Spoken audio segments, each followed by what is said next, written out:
2022-yilda davlatimiz rahbarining tashabbusi bilan Ohangaron tumanida 138 gektarlik yer maydonida ajoyib bo'lgan industrial texnoparki ishga tushdi. Maqsad elektronika sanoatini rivojlantirishdir. Ayni kunda bu hududda undan ortiq loyihalar asosida qurilish jarayonlari davom etmoqda. Bu loyiha innovatsion texnologiyalar, sanoat va startaplar uchun ajoyib infratuzilma yaratishga asoslangan bo'lib, shu orqali hududning iqtisodiy rivojlanishi va yangi ish o'rinlari ochilishi ko'zda tutilgan. Texnoparkning maqsadi elektrotexnika, elektronika, energetika va boshqa sohalarda innovatsion mahsulotlar ishlab chiqarish. Bunday loyihalar orqali Ohangaron kabi hududlar nafaqat o'zining sanoat salohiyatini amalga oshirishi, balki mamlakatning umumiy iqtisodiy o'sishiga ham hissa qo'shishi mumkin. Keling, mazkur texnopark o'sha 2022-yilda tashkil etilgan bo'lsa, mana qariyb oradan 3 yil vaqt o'tdi. Mazkur vaqt oralig'ida mazkur texnoparkda qanday ishlar amalga oshirildi? Umuman olganda texnoparkning vazifasi o'zi nimada? Texnoparkimiz avvalambor muhtaram prezidentimizning 2022-yil 28-iyundagi mis va noyob metallar qayta ishlash texnologik zanjirini kengaytirish chora-tadbirlari qarori asosida tashkil etilgan va birinchi bosqichda Toshkent viloyati Ohangaron tumanida 138 gektar yer maydonidan faoliyatimiz boshlangan. Bugungi kunga kelib turib, texnoparkimizda 18 ta istiqbolli investitsiya loyihalari jami qiymati 274 million tashkil etadigan loyihalarni joylashtirilib, jarayoni boshlangan bo'lib, buning natijasida 3000 dan ortiq yangi ish o'rinlari yaratilishi, 67 ming tonnadan ziyod mis xomashyosi qayta ishlanishi va 241 milliondan ziyod mahsulotlarni eksportga amalga oshirish ko'rsatkichlarga erishish kutilmoqda. Bugungi kunda hududimizda ikkita loyihamiz ishga tushirilgan bo'lib turib, bitta loyihamiz 100% quvvatda faoliyatini olib boryapti va ikkinchi loyihamiz bugungi kunda test tariqasida ishini endi faoliyatini boshladi.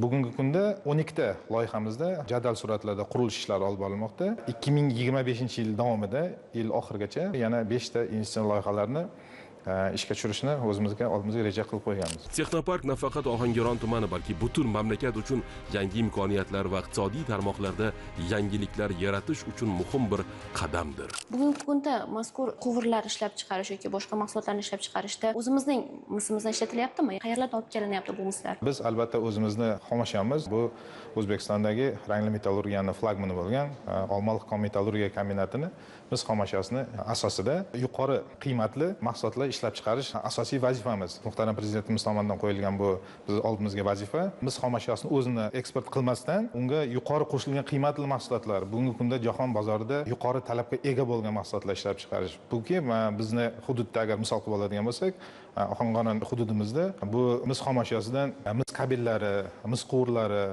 fittinglar, izolyatsiyalangan mis quvurlari, yuqori bukiluvchan mis konnektorlari, maishiy texnika, turli xil hajmdagi isitgichlar kabi mahsulotlar ishlab chiqarishi yo'lga qo'yiladi. Bugungi kunda mazkur texnoparkda yo'lga qo'yilgan loyihalar asosida O'zbekistonga, ya'ni yurtimizga qancha investorlar keldi? Bizning texnoparkimizdagi investorlarni bugungi kunda oladigan bo'lsak, bu asosan o'zimizning mahalliy investorlar va undan tashqari mana Belarus davlatidan, Xitoy davlatidan investorlar jalb etilgan. Yana bir asosiy savoli bor, ya'ni texnopark kerakmi o'zi? Texnopark kerakmi deganda, texnoparkni o'zi bu maxsus zonalardan, iqtisodiy zonalardan farqli o'laroq texnoparkda nafaqatgina bu sanoat maydonchasi bo'lib turib, bunda ijtimoiy infratuzilma obyektlari ham barpo etilishi ko'zda tutilgan. Bu shahar ichidagi shahar desak ham mubolag'a bo'lmaydi. Undan tashqari mana prezidentimizni qo'ygan vazifalardan yana biri bu tadbirkorlikni mana oxirgi yillarda keng imkoniyatlar ochish, yaratib berish borasida ham mana juda ko'p ishlar olib borilyapti. Prezidentimiz mana o'zi har yili mana tadbirkorlar bilan uchrashganlarida o'zlari bevosita muloqot davomida imkoniyatlar qo'shimcha yaratilyapti. Mana shu borada bizda mana Farg'ona viloyatidagi texnopark hududimizda tadbirkorlarga qulaylik yaratish maqsadida tayyor bino inshootlar qurib berish ham mana yo'lga qo'yildi. Biz mana O'zbekiston Savdo sanoat palatasi bilan hamkorlikda El Texnopark mas'uliyat cheklangan jamiyat ta'sis etilib, ushbu borada mana bugun ishlar olib borilyapti. Bu yerda yangi texnologiyalar va ishlab chiqarish sohalarining rivojlanishi nafaqat mahalliy darajada, balki global bozorda ham raqobatbardoshlikni oshirishi kutilmoqda.